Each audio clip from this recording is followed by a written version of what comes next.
सारा दिन घर में पड़ी रहती हो, एक काम ढंग से नहीं करना चाहती।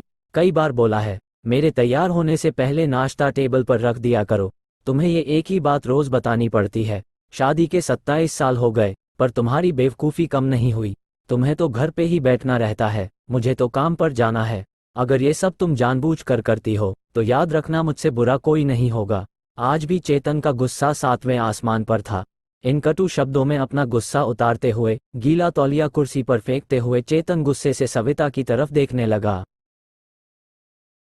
सविता के लिए चेतन का ये बेवजह गुस्सा करना कोई नई बात नहीं थी। वह महीने में 3-4 बार सविता पर बेवजह बरस पड़ता था। अगर सविता अपनी जरूरत के लिए चेतन से कुछ पैसे मांगती तो वो भी इतना एहसान जता कर देता जैसे उस पैसे पर सविता का कोई हक ही नहीं हो। धीरे धीरे सविता ने अपने सारी जरूरतें और ख्वाहिशें उस घर की चारदीवारी में दफन कर दी।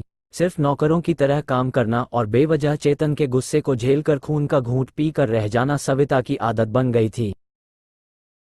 पहले शादी के 4-5 साल सविता ने इसका विरोध किया, पर कुछ सुधार नहीं हुआ तो अपनी किस्मत समझकर समझौता कर लिया। अपनी छोटी मोटी जरूरतें वो किसी तरह इधर उधर से पैसे बचाकर पूरा कर लेती थी। जब चेतन में कोई बदलाव नहीं हुआ तो सविता ने खुद को ही बदल दिया। अब चेतन के कुछ भी कहने से सविता को कोई फर्क नहीं पड़ता था। चेतन की हर बात को वो सिर झुकाए सुन लेती थी। शादी के 5 साल तक सविता ने पूरी कोशिश की थी कि चेतन को बदला जाए, लेकिन फालतू का गुस्सा करना, सविता को भला बुरा कहना, मानो चेतन की आदत बन गई थी। कोई भी वाद विवाद होता तो चेतन सविता को सीधा बोल देता, ज्यादा तकलीफ हो तो चली जाओ अपने माँ बाप के घर, क्यों रहती हो मेरे साथ। इतना सब कुछ होने के बाद भी सविता चेतन के साथ ही रहती थी, क्योंकि उसे अपनी बेटी की फिक्र थी। और वह जाती भी तो कहाँ जाती। इस उम्र में वह अपने बूढ़े माँ को परेशान नहीं करना चाहती थी। समाज और लोग क्या कहेंगे, ये भी तो उसे सोचना पड़ता था। वह इतनी पढ़ी लिखी भी नहीं थी कि अपना और अपनी बेटी का पालन पोषण कर सके। सविता को अब अपनी फिक्र नहीं थी। उसे फिक्र थी तो अब अपनी बड़ी हो चुकी बेटी की। सविता नहीं चाहती थी कि पति पत्नी के झगड़े की वजह से पूजा डिस्टर्ब हो। पूजा की पढ़ाई पूरी हो चुकी थी, अब उसके लिए अच्छे रिश्ते का इंतजार था। सविता ने कई रिश्ते देखे, लेकिन उसको अपनी बेटी के लायक रिश्ता नहीं दिखता तो इनकार कर देती। 2-3 महीने बाद एक अच्छा रिश्ता आया।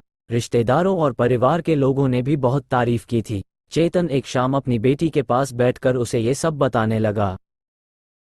पूजा बेटा, बहुत अच्छा लड़का है, पढ़ा लिखा है, बहुत बड़ा घर है, उस घर में तुम्हें कोई तकलीफ नहीं होगी। लड़के की बहुत अच्छी नौकरी है।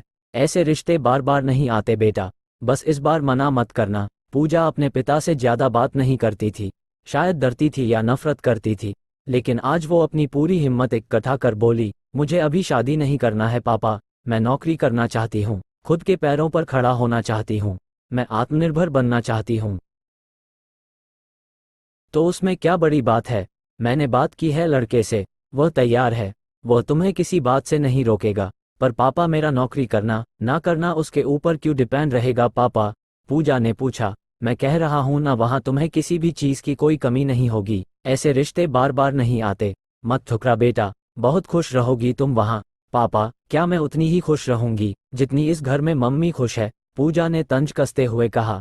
आज तुम्हारी जुबान कुछ ज्यादा नहीं चल रही, चेतन ने गुस्से से आंखें बड़ी करते हुए कहा।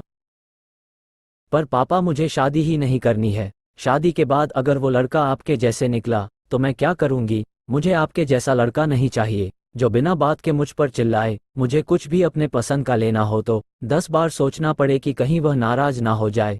मेरी तबीयत कैसी भी हो, उसे फर्क ना पड़े। रोटी थोड़ी मोटी हो जाए तो वह घर सिर पर उठा ले, उसकी चेकबुक ना मिले तो मुझे गंवार बोले, उसका दोष भी मेरे सिर पर मत दे। हर छोटी मोटी बात में मायके जाने के लिए कहे, मैं इस घर के लिए पराई हूं। अगर मेरा जीवन साथी भी आपके जैसे बात बात में मायके जाने को कहे तो बताइए मेरा अपना घर कौन सा है? चेतन का गुस्सा अब फिर 7वें आसमान पर था, पर उसके मुंह से एक शब्द भी नहीं फूटे। वह बस पूजा की बात सुन रहा था। पूजा उतना ही बोलकर चुप नहीं हुई। आज पहली बार वह अपने पापा के सामने इतना कुछ कहने की हिम्मत जुटा पाई थी।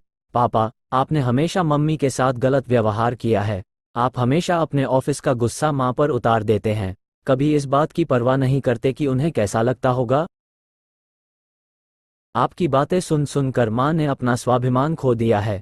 पूजा ने चेतन का हाथ पकड़ा और बोली, पापा, आप सिर्फ एक सवाल का जवाब दे दो, क्या आप चाहेंगे कि मेरा जीवन साथी ऐसा हो?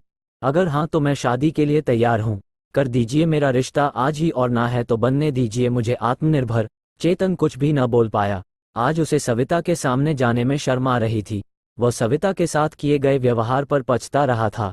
वो सोच रहा था कि अगर मैं नहीं चाहता कि मेरी बेटी को ऐसा जीवनसाथी मिले जो उसे सुख ना दे सके, तो मैं सविता के साथ ऐसा कैसे कर रहा था। वो भी तो किसी की बेटी है। सविता को कुछ ही दिनों में अपने पति के अंदर काफी बदलाव दिखे। अब पूजा पढ़ लिख कर अच्छी नौकरी कर रही है। 3 साल बाद उसके लिए अच्छा रिश्ता आया था। आज उसकी विदाई है। आज उसके विदाई पर पापा बोले, बेटा तू हमेशा खुश रहेगी, क्योंकि तेरा पति तेरे पापा जैसा नहीं है। हो सके तो मुझे माफ कर देना। पूजा, सविता और चेतन तीनों के आंखों से आंसू बह रहे थे। तो दोस्तों, आपको ये कहानी कैसी लगी, हमें कमेंट करके जरूर बताएं। वीडियो को लाइक और चैनल को सब्सक्राइब करना बिल्कुल ना भूलें। बहुत धन्यवाद।